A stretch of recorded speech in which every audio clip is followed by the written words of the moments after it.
بسم اللہ الرحمن الرحیم۔ دوستو، دو سوال ہیں۔ ایک سوال یہ ہے کہ کیا اپنا سطر دیکھنے سے، اپنا اندام مخصوصہ دیکھنے سے وضو ٹوٹ جاتا ہے یا نہیں۔ دوسرا سوال یہ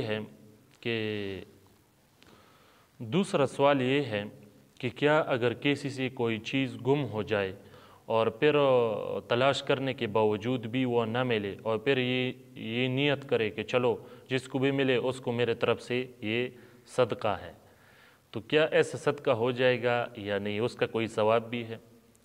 تو دوستو دونوں کا جواب دے دیتا ہوں۔ پہلے سوال کا جواب یہ ہے کہ نہیں، بالکل نہیں، اپنا سطر دیکھنے سے، اپنا اندام مخصوصہ دیکھنے سے بالکل وضو نہیں ٹوٹتا۔ یہ ویسی ہی کسی نے مشہور کی ہے، ہم نے بھی یہ سنا ہے، لیکن یہ ویسی ہی کسی نے مشہور کی ہے۔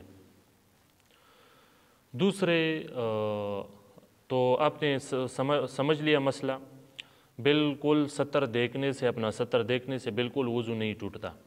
دوسرے سوال کا جواب یہ ہے کہ ہاں، اگر کسی کی کوئی چیز گم ہو جائے اور لاکھ تلاش کرنے کے باوجود بھی نہ ملے تو بالکل اس پر اگر کوئی صدقے کی نیت کرے کہ چلو جس کو بھی مل جائے میرے طرف سے اس کو صدقہ، تو بالکل یہ صدقہ ہو جائے گا۔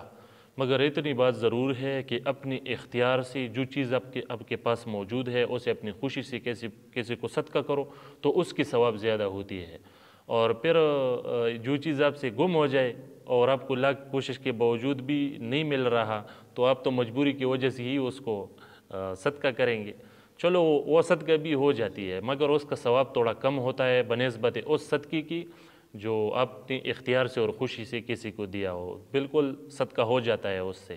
امید ہے آپ کی تسلی ہو گئی ہوگی۔ والسلام۔